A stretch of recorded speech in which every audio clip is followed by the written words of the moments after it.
സുവിശേഷം അതിന്റെ 4-ാം അധ്യായം 18-19 വാക്യം. ദരിദ്രന്മാരോട് സുവിശേഷം അറിയിക്കുവാൻ കർത്താവിനെ അഭിഷേകം ചെയ്യുകയാൽ അവന്റെ ആത്മാവ് എന്റെ മേലുണ്ട്. ബദ്ധന്മാർക്ക് വിടുതലും കുരുടന്മാർക്ക് കാഴ്ചയും പ്രസംഗിപ്പാനും പീഡിതന്മാരെ വിടുവിച്ചയപ്പാനും കർത്താവിന്റെ പ്രസാദവർഷം പ്രസംഗിപ്പാനും എന്നെ അയച്ചിരിക്കും. ഈ വാക്യം തന്നെ യെശയ്യാവിന്റെ പുസ്തകത്തിൽ പറയുന്നത് ഇതൊരു പ്രവചനമാണ്.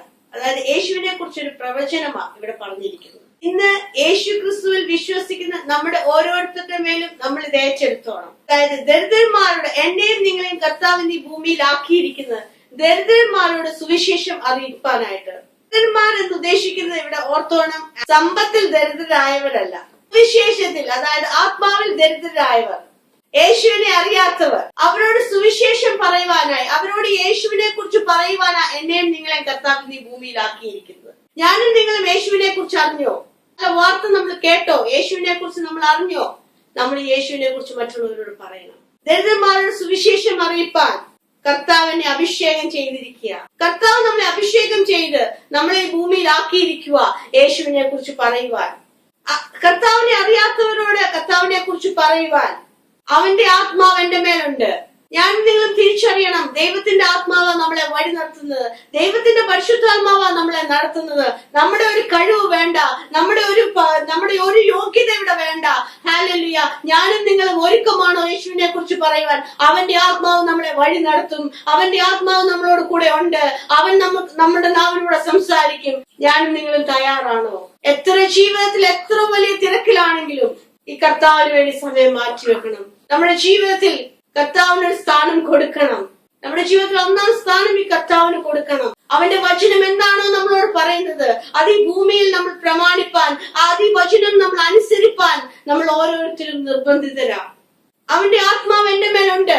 ഞാനും നിങ്ങൾ തിരിച്ചറിയണം, നമ്മുടെ മേൽ കർത്താവിന്റെ ആത്മാവ് നമ്മുടെ മേലുണ്ട്. ബദ്ധന്മാർക്ക് വിടുതലും പീഡിതന്മാർക്ക് കാഴ്ചയും പ്രസംഗിപ്പാനും പീഡിതന്മാരെ വിടുവിച്ചയപ്പാനും കർത്താവിന്റെ പ്രസാദവർഷം പ്രസംഗിപ്പാനും നമ്മൾ എവിടൊക്കെ നിന്നാലും എവിടെ ആയിരുന്നാലും അവിടെ യേശുവിനെ ഉയർത്തുന്നവരായിരിക്കണം, കർത്താവിനെ പറയുന്നവരായിരിക്കണം.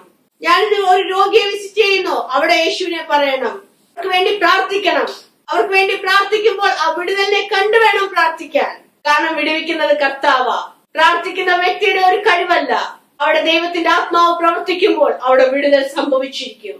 ഇന്ന് ഈ കേൾക്കുന്ന സമയം രോഗിയായി ആരെങ്കിലും ഉണ്ടെങ്കിൽ കർത്താവിന്റെ ആത്മാവ് അവരുടെ മേൽ പ്രവർത്തിച്ച് അവർക്ക് സൗഖ്യം നൽകുവാൻ യേശു മതിയായവനാ. ഈ വാർത്ത നമ്മൾ അറിയിക്കുവാൻ നമ്മൾ ഓരോരുത്തരും കടപ്പെട്ടവരാ.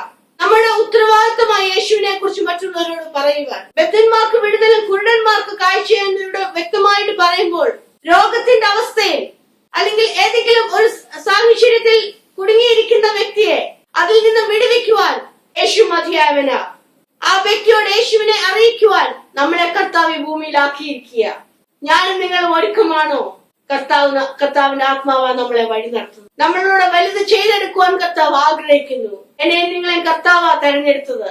നമ്മൾ അവനെ അല്ല കണ്ടുമുട്ടിയത്, അവൻ നമ്മളെ ഓരോരുത്തരെയും കണ്ടത്. ഹല്ലേലൂയ. കർത്താവിന്റെ പ്രസാദവർഷം പ്രസംഗിപ്പാനായിട്ട്, കർത്താവിന്റെ വരവിനെ കുറിച്ച് പ്രസംഗിപ്പാനായി കർത്താവ് നമ്മളെ ഭൂമിയിലാക്കിയിരിക്കുക. ഈ ലോകത്തിൽ നന്മയും കരുണയും നമ്മുടെ കൂടെ ഉണ്ടാകും. നമ്മൾ കർത്താവിന് നമ്മുടെ ജീവിതത്തിൽ 1-ാം സ്ഥാനം കൊടുക്കുന്നു.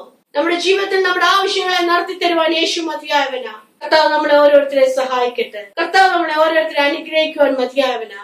അവൻ നമ്മളെ അനുഗ്രഹിച്ചിരിക്കുക. ഒരു നിമിഷം പ്രാർത്ഥിക്കാം. പിതാവേ, സ്തുതിക്കുന്നു. യേശുവേ, ഇന്ന് ഈ നിമിഷം ഞങ്ങൾ നിന്റെ സന്നിധിയിലേക്ക് കടന്നു വരുമ്പോൾ കർത്താവേ, നീയാണ് ഞങ്ങളെ ഓരോരുത്തരെ തെരഞ്ഞെടുത്തത്. കർത്താവിന്റെ ആത്മാവ് ഞങ്ങളുടെ മേലുണ്ട്. ഹല്ലേലൂയ. ആ ആത്മാവ് ഞങ്ങളിവിടെ പ്രവർത്തിക്കുന്നത്. അതിനായിട്ട് സ്തോത്രം ചെയ്യുന്നു. യേശുവിന്റെ നാമത്തിൽ പ്രാർത്ഥിക്കുമ്പോൾ ഹല്ലേലൂയ. കർത്താവിന്റെ കരം ഇന്ന് ഓരോ വ്യക്തികളെ തൊടുന്നതിനായി സ്തോത്രം. രോഗത്തിന്റെ അവസ്ഥ യേശുവിന്റെ നാമത്തിൽ നീങ്ങി മാറട്ടെ. കഠിന വേദനയാൽ ഭാരപ്പെടുന്ന വ്യക്തിയെ ഇന്ന് കർത്താവിന്റെ കരം തൊട്ട് പൂർണ്ണ സൗഖ്യം യേശുവിന്റെ നാമത്തിൽ കർത്താവേ നിന്റെ മകളുടെ മേൽ നീ അയച്ചിരിക്കാൻ സ്തോത്രം കർത്താവേ. ഭാരപ്പെടുന്ന വ്യക്തിയെ നിന്റെ കരം തൊട്ട് നീ സൗഖ്യമാക്കുന്നതിനായി സ്തോത്രം കർത്താവേ. ഹല്ലേലൂയ. കുടുംബജീവിതത്തിന്റെ അസമാധാനം യേശുവിന്റെ നാമത്തിൽ നീങ്ങി മാറട്ടെ. ദൈവത്തിന്റെ ആത്മാവിന്റെ സ്നേഹം അവിടെ വ്യാപരിക്കട്ടെ. ഹല്ലേലൂയ കർത്താവേ. കുഞ്ഞുങ്ങളെ ഓർത്ത് ഭാരപ്പെടുന്ന വ്യക്തികളുടെ ജീവിതത്തിൽ കർത്താവിന്റെ അത്ഭുതകരം തൊട്ടാട്ട് യേശുവിന്റെ നാമത്തിൽ. ഹല്ലേലൂയ. നിന്റെ മകളുടെ ഭാവിയെ കുറിച്ച് നീ ഭാരപ്പെടുന്നെങ്കിൽ ഹല്ലേലൂയ, അവളെ തന്ന കർത്താവ് വിടുവിക്കുവാൻ മതിയായവനാ. ഇന്ന് ഈ നിമിഷം തന്നെ കർത്താവിന്റെ കരവിടെ പ്രവർത്തിച്ച് പൂർണ്ണ വിടുതൽ നിന്റെ മക്കളുടെ ജീവിതത്തിൽ നീ കൊടുത്തിരിക്കാൻ സ്തോത്രം. കർത്താവെ, നീ അത്ഭുതം ചെയ്തിരിക്കാൻ സ്തോത്രം. ദൈവത്തിന്റെ സമാധാനം നിന്റെ മക്കളുടെ മേൽ നീ അയച്ചിരിക്കാൻ സ്തോത്രം. യേശുവിന്റെ നാമത്തിൽ തന്നെ ആമേൻ.